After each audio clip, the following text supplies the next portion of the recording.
इंसाफ दो, इंसाफ दो, देश की बेटियों को इंसाफ दो, इंसाफ दो, इंसाफ दो, मणिपुर की बेटियों को इंसाफ दो, इंसाफ दो, इंसाफ दो, देश की बेटियों को इंसाफ दो, इंसाफ दो, इंसाफ दो, देश की बेटियों को इंसाफ दो। इंसाफ दो, इंसाफ दो।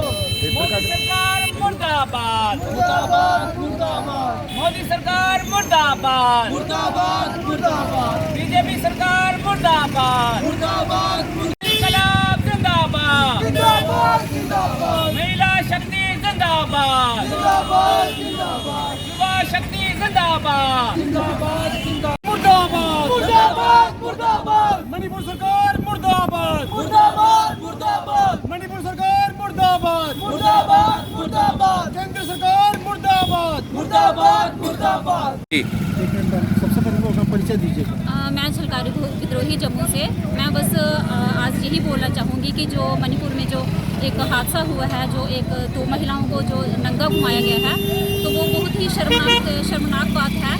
मोदी सरकार के लिए बहुत शर्मनाक की बात है। मैं बस यही मोदी सरकार से अपील करना चाहती हूँ कि आखिर वो कब तक ऐसे ही सोए रहेंगे, चुप रहेंगे। कब वो दिन आएगा, कौन सा वो दिन आएगा जब वो महिलाओं के लिए जो है वो कुछ करेंगे। बस बोलते हैं बेटी पढ़ाओ बेटी बचाओ, लेकिन वो सिर्फ बोलने के लिए है क्या? मोदी हटाओ बेटी बचाओ। बिल्कुल। तो वो कब ऐसा टाइम आएगा कि वो महिलाओं के लिए बोलेंगे?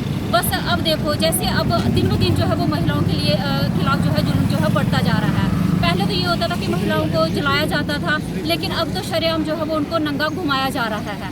तो ये हमारे जो नेता है वो कहाँ सोए हुए हैं? कब ये जागेंगे? कब इनको पता चलेगा कि आखिर देश में हो क्या रहा है? कहने को तो ये स्वर्ण युग, मोदी जी ने कहा है कि ये स्वर्ण युग है।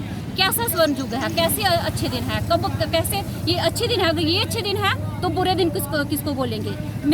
बस मैं तो मोदी सरकार से यही बोलूँगी कि अगर वो नहीं जागे, अगर वो उन्होंने कुछ नहीं किया, तो हमारी जो महिलाएं जो है वो अपना हथियार पकड़ के वो सामने आएंगी। और वो जाता है कि मोदी सरकार को लाने में बिल्कुल सबसे ज़्यादा वोट परसेंटेज महिलाओं का रहा है। जी जी। तो एक महिला होने के नाते आप मोदी सरकार को क्या संदेश देना चाहेंगे? मैं बस मोदी सरकार को यही संदेश देना चाहूँगी कि अगर ऐसा ही और अगर महिलाओं के खिलाफ जुल्म होता रहा, अगर उनके खिलाफ जो है वो ऐसे ही रेप जो है वो अगर बढ़ते गए, तो मुझे नहीं लगता है कि आने वाले टाइम में मोदी जो है वो दोबारा प्रधानमंत्री बन पाएंगे। लेकिन मुझे लगता है कि हमारे जो लोग हैं वही बेवकूफ़ हैं। कितना उनके खिलाफ इतने बुरे दिन आ रहे हैं, इतना बुरा कुछ हो रहा है, लेकिन फिर भी मोदी जो है वो मोदी को ही वोट दिए जाते हैं। ये मोदी को वोट दिए जाते हैं या फिर ईवीएम के थ्रू जो है वो मोदी जो है हर बार जीत जाते हैं, वो तो मोदी को पता होगा या फिर लोगों को पता होगा। लेकिन जिस तरह से जुल्म बढ़ते जा रहे हैं, ये तो बहुत ही शर्मनाक की बात है। जिस तरह से आप एक संगठन के साथ जुड़ी हुई हैं, जी जी सर, आप बता रही हैं कि मोदी सरकार की जो है नीतियों के कारण महिला असुरक्षित हो रही बिल्कुल है। सर। आपकी तरफ से अगली कार्रवाई क्या होगी? अगली कार्रवाई जो है, अगर ऐसा ही रहा, अगर सरकार नहीं कुछ करती है, तो फिर जैसे जो प्रोटेस्ट जो है ये अगर जहाँ पे शांतिपूर्वक हो रहे हैं, तो फिर मुझे लग रहा है कि वो दिन दूर नहीं है जब हम लोगों को हथियार पकड़ने पड़ेंगे और हम लोगों को उनको खुद सजा देनी पड़ेगी। अगर सरकार ने उन लोगों को सजा नहीं दी जिन्होंने इतना गंदा काम किया है, तो फिर हम लोगों को ही उनको सजा देनी पड़ेगी। और अगर ऐसा ही रहा तो हम ही उन लोगों को फिर जिंदा, ऐसा टाइम आएगा कि फिर हम ही रेपिस्ट को जो है या तो उनको जिंदा जला देंगे या फिर उनको जिंदा जो है वो काट देंगे। बस यही रहेगा। उनको ये समझ में आया, उनको ये पता चला कि मणिपुर जो है वो जल रहा है, वहाँ पे औरतों के साथ सौरिया, वहाँ पे लोग मर रहे हैं। तो ये क्या हमारे प्रधानमंत्री मोदी सिर्फ एक वीडियो के वायरल होने का वेट कर रहे थे कि जब ये वीडियो वायरल होगा तब मैं आगे आके बोलूँगा? और अभी तक भी हम देखें 3 महीने से वहाँ पे कत्लेआम हो रहा है, वहाँ पे लोगों का जीना मुश्किल है, वहाँ पे वायलेंस चरम पे है। तो हम ये मांग करते हैं कि जो वहाँ के सीएम हैं, जो नरेंद्र बीरेन सीएम है, वो अपना रेजिग्नेशन दें और वहाँ पे जल्द से जल्द ये केंद्र सरकार और ये जो बीजेपी सरकार जो खुद को हिंदूवादी सरकार या राष्ट्रवादी।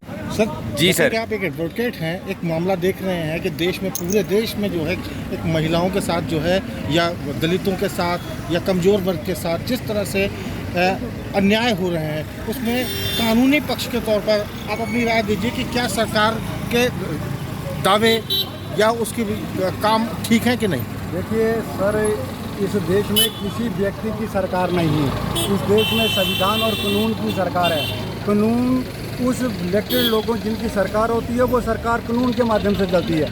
और जब कानून की मशीनरी फेल हो जाती है, संवैधानिक मशीनरी फेल हो जाती है, तो संविधान ने कई रास्ते दिखाए हुए हैं। संविधान ये कहता है कि अगर कोई इस राज्य सरकार वहाँ उसकी लॉ एंड ऑर्डर की मशीनरी फेल हो जाती है तो उस सरकार को डिसमिस कर दिया जाता है, वहाँ पर गवर्नर रूल लगा दिया जाता है। मणिपुर के केस में ऐसा होता नज़र नहीं आ रहा है, इसलिए लोगों में रोष बढ़ता जा रहा है, क्योंकि सरकार जो है वो उचित कदम नहीं उठा रही है, संविधान में बताए कि वो रास्ते पे नहीं चल रही है। इस बात को लेकर के आज लोगों में रोष जो है वो पर्याप्त पा जा रहा है। सर, लोगों के रोष को देखते हुए, स्थिति को देखते हुए सुप्रीम कोर्ट ने इस मामले में इंटरवीन किया है।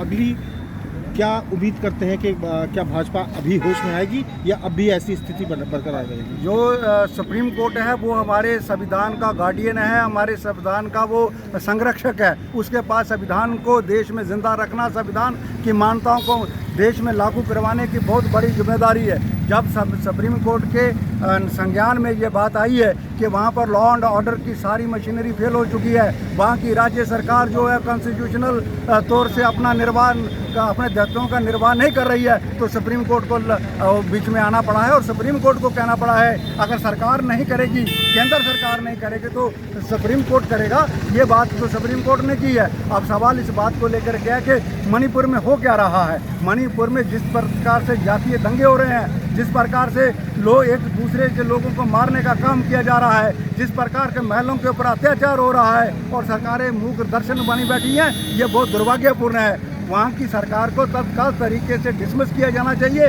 और वहाँ पर वो किसी आदमी के शासन उस आदमी के हाथ में होना चाहिए जो वहाँ दोनों जातियों से ना हो और दोनों जातियों के साथ बात करके वहाँ पर शांति व्यवस्था को कायम करे। और जिन लोगों ने ये दरिंदगी की है, जिन लोगों ने लॉ को हाथ में लिया है, उन पर कड़ी से कड़ी कार्रवाई होनी चाहिए, क्योंकि आज ये कंसेप्ट पूरे देश में दिया गया है। अब one nation one tax, one nation one leader की बात आ रही है, तो वन नेशन तो वन लोग क्यों नहीं है।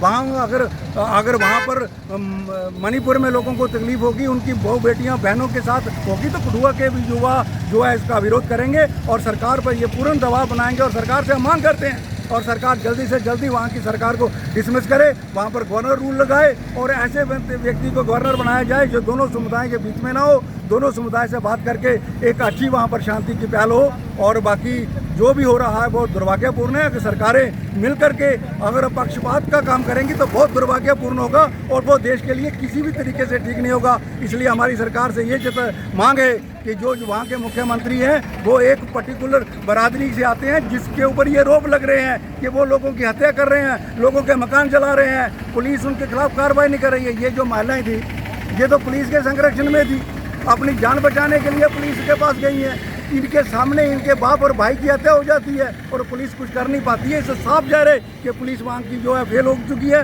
टोटल मशीनरी फेल हो चुकी है और इस मशीनरी जो फेल हो चुकी है उसका एक ही संविधान में रास्ता बताया गया है कि उसको इमीडिएट वहाँ से डिसमिस किया जाना चाहिए और एक नया व्यवस्था वहाँ पर खड़ी की जानी चाहिए।